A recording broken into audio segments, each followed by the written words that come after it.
perbedaan ekspresi emosi antara budaya Batak dan budaya Sunda.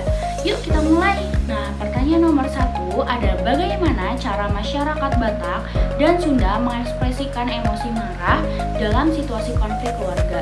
Jawabannya, dalam budaya Batak, marah seringkali diekspresikan secara langsung, tegas, bahkan dengan suara lantang. Itu dianggap wajar, bahkan bentuk kejujuran dan keberanian. Sedangkan dalam budaya Sunda, marah cenderung ditahan atau disampaikan secara halus karena budaya mereka lebih menjunjung nilai kesopanan dan keharmonisan. Ini menurut Simanjuntak 2008. Nah, pertanyaan kedua ada apakah budaya Batak lebih menoleransi ekspresi emosi negatif dibandingkan budaya Sunda? Jawabannya iya, benar.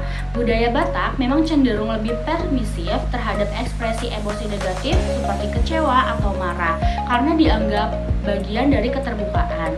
Sementara itu, dalam budaya Sunda, emosi negatif cenderung dianggap mengganggu harmoni sosial, jadi lebih seringkali disembunyikan. Menurut Napi Tukulu 2010. Nah, pertanyaan yang ketiga ada bagaimana norma budaya memengaruhi kecenderungan seseorang mengekspresikan atau menyembunyikan emosi? Jawabannya, norma budaya punya pengaruh besar. Dalam budaya Batak, ekspresi jujur dianggap lebih penting daripada menjaga perasaan orang lain. Tapi dalam budaya Sunda, menjaga perasaan dan wajah orang lain sangat dijunjung. Jadi orang-orang cenderung lebih menahan dirinya, menurut Utami 2015. Nah, sebelum ke video selanjutnya, aku akan memaparkan cara mengekspresikan emosi orang Batak dan orang Sunda. Selamat menyaksikan. Aku tidur tempat kawan ya, Mak ya. Ada tugas kami, Mak. Unang pacing darah tinggiku. Mau lepas lagi muru kau. Mga lopay dapis, ada-ada hulo pasi motohot. Apa lo Yun? Maju lo! Tan kosong lo berani! Apa lo Yun? Maju lo, jangan kosong kalau berani. Nah, aku udah paparin tuh videonya antara orang Batak dan orang Sunda. Cara mengekspresikan emosinya sangat beda banget ya teman-teman.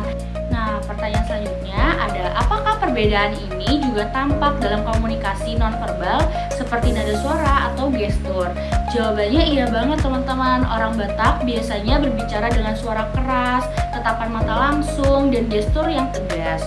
Sedangkan orang Sunda lebih memilih nada bicara yang pelan, ekspresi wajah yang tenang, dan gestur tubuh yang halus. Menurut Suryani 2004. Pertanyaan yang terakhir adalah bagaimana pola asuh keluarga Batak dan Sunda memengaruhi cara anak-anak mengekspresikan emosi saat dewasa? Jawabannya, anak-anak Batak dibiasakan untuk berani bicara dan menunjukkan sikap. Ini membentuk karakter yang ekspresif saat dewasa. Sebaliknya, anak-anak Sunda diajarkan untuk bersikap lembut dan menghindari konflik, sehingga cenderung mengekspresikan emosi secara tidak langsung, menurut kami 2015. Nah, teman-teman, jadi walaupun sama-sama orang Indonesia, budaya Batak dan Sunda punya cara yang berbeda dalam mengekspresikan emosi. Perbedaan ini bikin kita jadi lebih paham pentingnya konteks budaya dalam komunikasi. Sekian video kali ini, semoga bermanfaat. Terima kasih dan nonton.